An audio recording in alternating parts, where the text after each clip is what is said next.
In this session, we will discuss about end of president rule in Manipur. We will also discuss the difference between national emergency and president rule. Lecture important for GS paper 2. Why in news? After a long period of Manipur president rule end on February 4, 2026. Now new chief minister is Khemchand.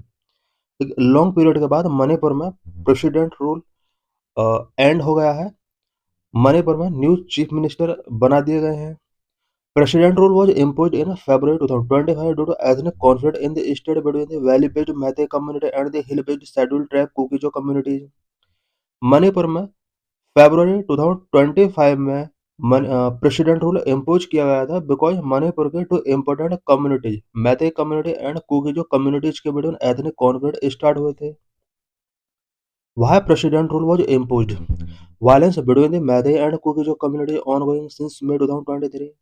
Causes of conflict: Meitei people demanded for SC status, which the Kukis opposed, fearing loss of job opportunities and other affirmative actions given as for ST.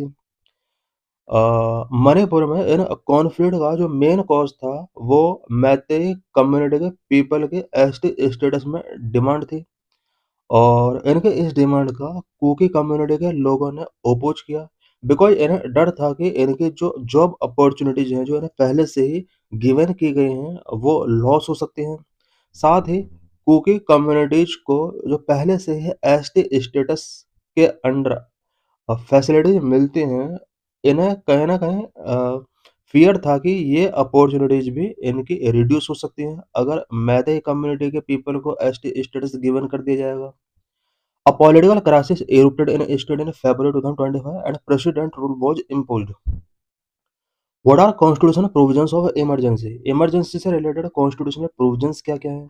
Because president rule भी एक emergency है, which is known as state emergency. Taken from the German Constitution. Emergency provisions taken from the German Constitution. Emergency provisions India में German constitution से taken किए गए हैं।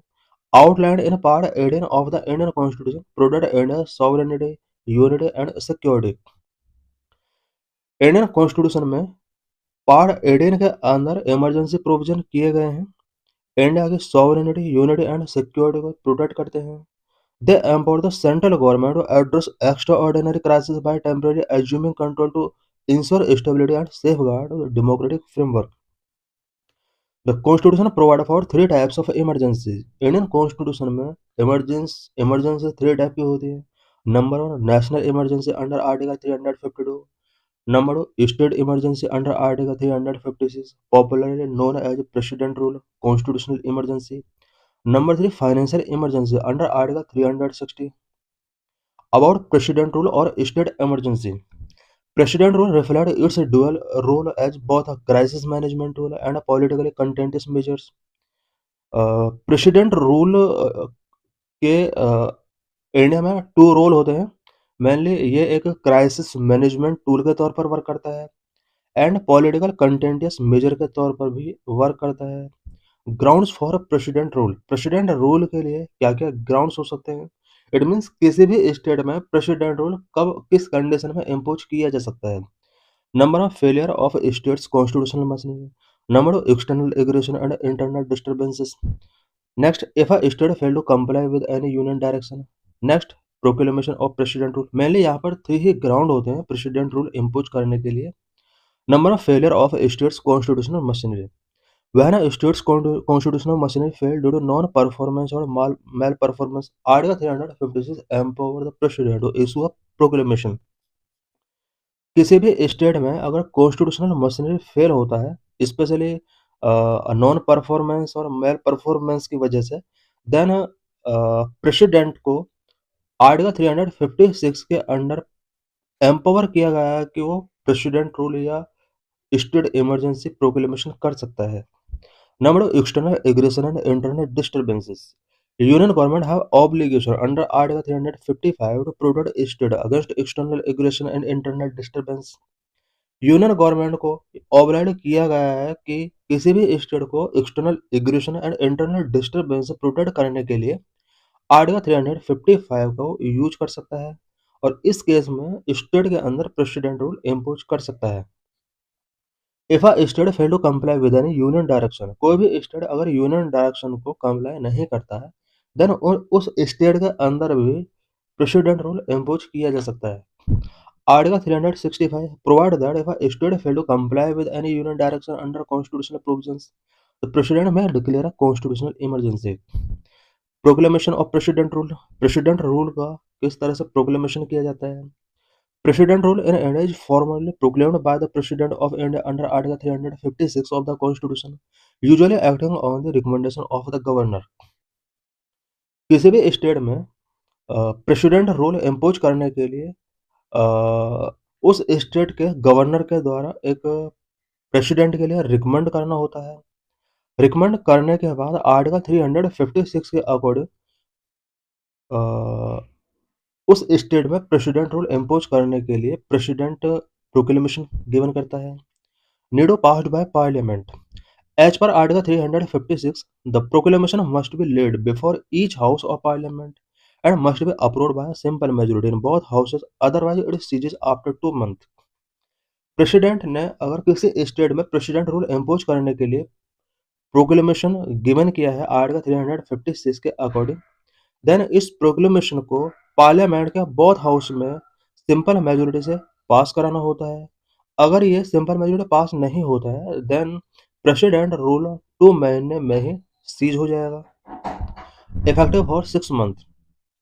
Once approved, it remains effective for 6 months from the proclamation date, with a further 6 month extension requiring additional parliamentary approval.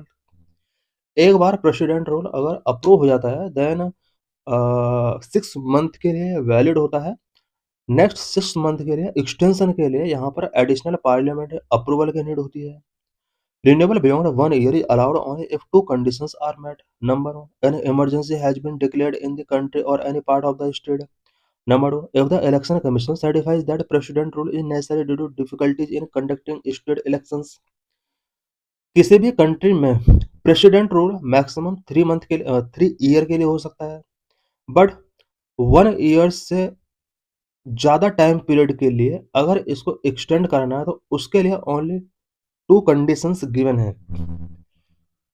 किसी भी state में या country में अगर नेशनल इमरजेंसी पहले से ही इम्पोज की गई है, देन प्रेसिडेंट रूल को किसी पर्टिकुलर स्टेट में 1 ईयर के बियॉन्ड एक्सटेंड किया जा सकता है। सेकंड कंडीशन, अगर इलेक्शन कमीशन ऑफ इंडिया को लगता है कि उस पर्टिकुलर स्टेट में स्टेट इलेक्शंस कंडक्ट कराना अभी डिफिकल्ट है और उसको लगता है कि अभी प्रेसिडेंट रूल को कंटिन्यू रखना होगा, देन इस केस में भी 1 ईयर के बियॉन्ड इसको एक्सटेंड किया जा सकता है। It means normally president rule जो होता है वो 1 ईयर टाइम पीरियड के लिए होता है। 1 ईयर से एक्सटेंड करने के लिए यहाँ पर 2 कंडीशंस गिवन है। मैक्सिमम 3 ईयर ही प्रेसिडेंट रूल इम्पोज किया जा सकता है कॉन्स्टिट्यूशन के अकॉर्डिंग। 3 ईयर से ज़्यादा पीरियड के लिए इसको एक्सटेंड नहीं किया जा सकता किसी भी कंडीशन में। Maximum period of president rule can not be more than 3 years. Effect, president rule अगर इम्पोज कर दिया जाता है किसी स्टेट के अंदर, देन उस स्टेट के एग्जीक्यूटिव, जुडिशरी, लेजिस्लेचर पर इससे क्या इम्पैक्ट पड़ते हैं। Under president rule all executive functions of the state transfer to the centre and legislative functions to the parliament. President rule के ड्यूरिंग उस स्टेट के ऑल एग्जीक्यूटिव फंक्शंस पार्लियामेंट के लिए ट्रांसफर कर दी जाती हैं एंड स्पेशली सेंटर के पास ट्रांसफर कर दी जाती हैं और लेजिस्लेटिव पावर जितनी भी होती हैं, लेजिस्लेटिव फंक्शंस जो होते हैं वो पार्लियामेंट के बिफोर सेंड कर दिए जाते हैं। High court power not affected, president rule के अंडर हाई कोर्ट के पावर पर कोई इफेक्ट नहीं पड़ता है। Under president rule the president acquire extraordinary power with the governor administering the state with assistance from the chief secretary और advisers appointed by the president. President rule के under direct president किसी state के अंदर act नहीं करता है, इसके behalf में गवर्नर वहाँ पर एक्ट करता है और गवर्नर के हेल्प के लिए चीफ सेक्रेटरी और अदर एडवाइजर जो कि प्रेसिडेंट के द्वारा अपॉइंट किए जाते हैं, ये सब गवर्नर की वहाँ पर हेल्प करते हैं। Additionally article 357 allow parliament to confer legislative power on the president. It also gives the president power to sanction expenditure from the state's consolidated fund. Article 357 president को एम्पावर करता है कि स्टेट का जो कंसोलिडेटेड फंड है उससे expenditure के लिए सैंक्शंस गिवन करे। How is a constitutional emergency different from a national emergency? Constitutional emergency और प्रेसिडेंट रूल नेशनल इमरजेंसी से किस तरह डिफरेंट है? National emergency under article 352, national emergency is proclaimed under Article 352. It has been invoked thrice, three times. India में national emergency अभी तक 3 time invoke की गई है। Number 1 during the 1962 India China war. Number 2 1971 armed conflict with Pakistan. Number 3 1975 on grounds of internet disturbance. Grounds for national emergency. National emergency is proclaimed if any part of territory is threatened by the war, external aggression or armed rebellion। Country का कोई भी part अगर war, external aggression और armed rebellion से threat होता है then national emergency impose की जा सकती है। सेफ गार्ड और prevent miss use. National emergency के ड्यूरिंग किसी टाइप का मिस यूज ना हो इसके लिए क्या क्या सेफ गार्ड गिवन किए गए हैं। The 44th constitutional amendment 1978 introduce multiple safe guard और प्रिवेंट मिस यूज की अमेंडमेंट। नंबर 1 स्पेशली यहाँ पर 44th कॉन्स्टिट्यूशनल अमेंडमेंट 1978 में जो किया गया वो इसलिए किया गया कि नेशनल इमरजेंसी के ड्यूरिंग किसी टाइप का मिसयूज पावर का ना किया जा सके। अब क्या क्या अमेंडमेंट किए गए थे इसमें स्पेशली 5 अमेंडमेंट किए गए थे 1978 में। Number 1 replace internal disturbance with armed rebellion. पहले इंटरनल डिस्टर्बेंस के बेस पर नेशनल इमरजेंसी इम्पोज कर दी जाती थी बट इसको अब रिप्लेस करके यहाँ पर आर्म्ड रेबेलियन ऐड किया गया।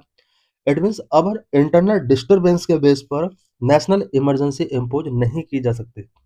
इंदिरा गांधी के टाइम में ये इंटरनल डिस्टर्बेंस के बेस पर नेशनल इमरजेंसी इम्पोज की गई थी। Number of mandatory return recommendation from the cabinet rather than just the prime minister.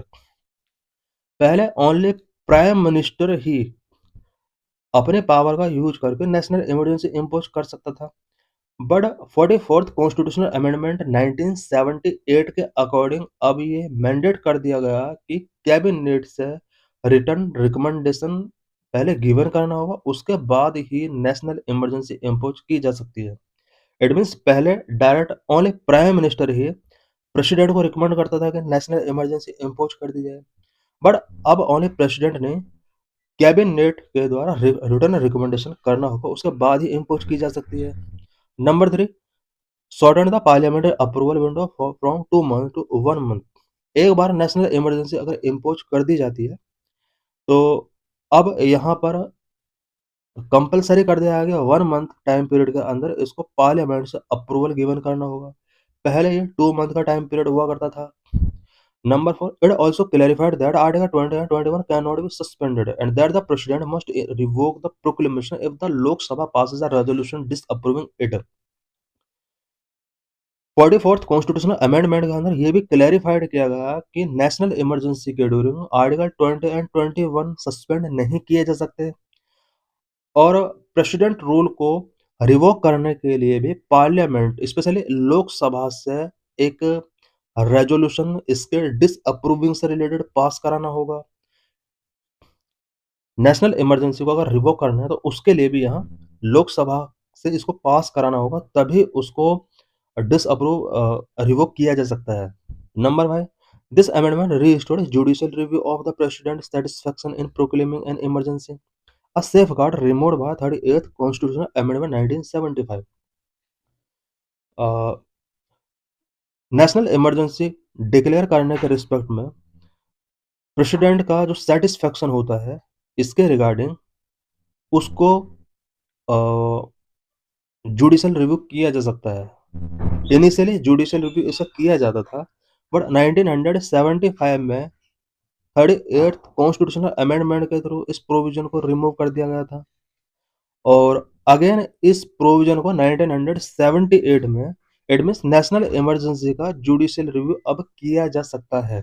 Only 3 year time period के लिए इसके जुडिशियल रिव्यू के प्रोविजन को रिमूव कर दिया गया था। Difference between national and state emergency. National emergency and state emergency के बिटवीन क्या डिफरेंस है? No time limit. Unlike a constitutional emergency, which can last up to 3 years, a national emergency has no time limit. National emergency का कोई time limit नहीं है, जबकि constitutional emergency या president rule maximum 3 year के लिए continue रह सकता है। Needs a special majority. Additionally, why the President rule under Article 356 require a simple majority for parliamentary approval. A national emergency needs a special majority. National emergency को approve कराने के लिए parliament का बहुत हाउसेस से स्पेशल मेजोरिटी के साथ इसको पास कराना होता है, जबकि प्रेसिडेंट रूल सिंपल मेजोरिटी के साथ यहाँ पर पास कराना होता है। State executive and legislature continue to function in national emergency, whereas under President rule, the state executive is dismissed and the legislature is suspended or dissolved. National emergency के case में state executive and legislature continue work करते हैं, जबकि national emergency के case में state emergency या फिर president rule के केस में स्टेट के एग्जीक्यूटिव को डिसमिस्ड कर दिया जाता है, स्टेट लेजिस्लेचर को या तो सस्पेंड कर दिया जाता है, डिसॉल्व कर दिया जाता है। As in Manipur, Assembly, which has a tenure till 2027, has not been dissolved but is placed under suspended animation. Manipur में यहाँ असेंबली को डिसॉल्व नहीं किया गया था, ओनली सस्पेंड किया गया था, बिकॉज 2027 तक इसका टेन्योर है असेंबली का और सस्पेंडेड एनिमेशन में इसको रखा गया था। अब इसको दोबारा से रीस्टोर कर दिया गया है। This means that the assembly is temporarily paused, allowing it revival if political stability is restored. Does president rule affect fundamental right? क्या president rule के ड्यूरिंग fundamental rights पर कोई effect पड़ता है? No, president rule does not affect citizens' fundamental right. But in a national emergency, where under Article 358, freedoms under Article 19 become inoperative, and other fundamental rights except Article 20 and 21 may be suspended by president. National emergency के case में specially under article 358 के according constitution के article 19 में जो भी fundamental right given है ये inoperative हो जाते हैं। आर्टिकल 20 एंड 21 को अगर लेफ्ट कर दिया जाए, बाकी सभी फंडामेंटल राइट को प्रेसिडेंट सस्पेंड कर सकता है। आर्टिकल 20 एंड 21 को कभी भी सस्पेंड नहीं किया जा सकता। How many times president rule has been imposed in India? India में प्रेसिडेंट रूल कितने टाइम इम्पोज किया गया है? 134 times across 29 state and UTs. President rule has been imposed nearly 134 times across 29 state and UTs since the constitution took effect in 1950. जब से constitution start हुआ है तब से लेकर अब तक इंडिया में 134 टाइम्स